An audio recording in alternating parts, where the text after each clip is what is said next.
La nostra atenció ens l'ocupen els propers minuts internet i concretament totes aquelles pàgines, aquells blogs que es fan des de la nostra comarca, i és que avui a Gelida té lloc la reunió constituent de la xarxa de blocaires de la nostra comarca, i jugant amb el concepte de Penedès, de territori i esfera, per allò de la xarxa internet, justament s'anomena Penedesfera.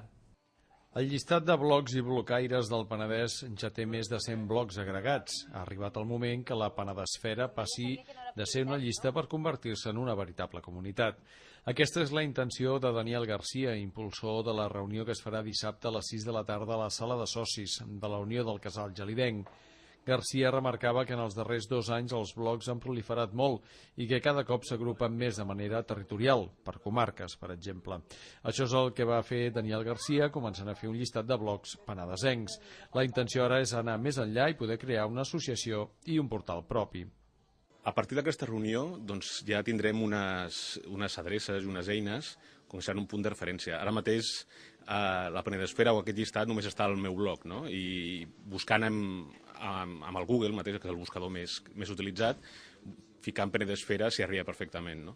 A partir de la reunió mirarem, el primer pas serà tenir un portal propi on estiguin llistats totes les entrades de tots els temes, de totes les idees doncs, que aboquen els blocaires del Penedès a internet, i a partir d'aquí simplement és afegir-se en aquest portal i conversar amb els altres blocaires sobre tota l'actualitat que hi ha i els diferents temes que ells volen parlar amb els seus blogs.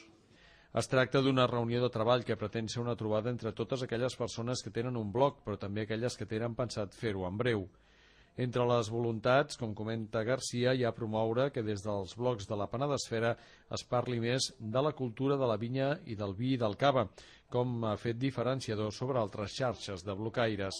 A més de fomentar els blogs, com qualsevol xarxa que es munta d'aquesta mena, la idea és que tingui un tret diferenciador sobre les altres i que un dels punts importants sigui el foment dels diferents blocaires que hi formen part de la cultura de la vinya, del vi i del cava. Evidentment hi haurà blogs i blocaires que parlin només sobre el vi, però la idea és que, com a mínim, entre tots, doncs, cadascú pugui fer algun apunt i aportar i fer que la marca Penedès, no? doncs sigui més coneguda. D'aquesta manera també es vol potenciar el lligam més important entre l'Anoia, l'Alt i el Baix Penedès i el Garraf.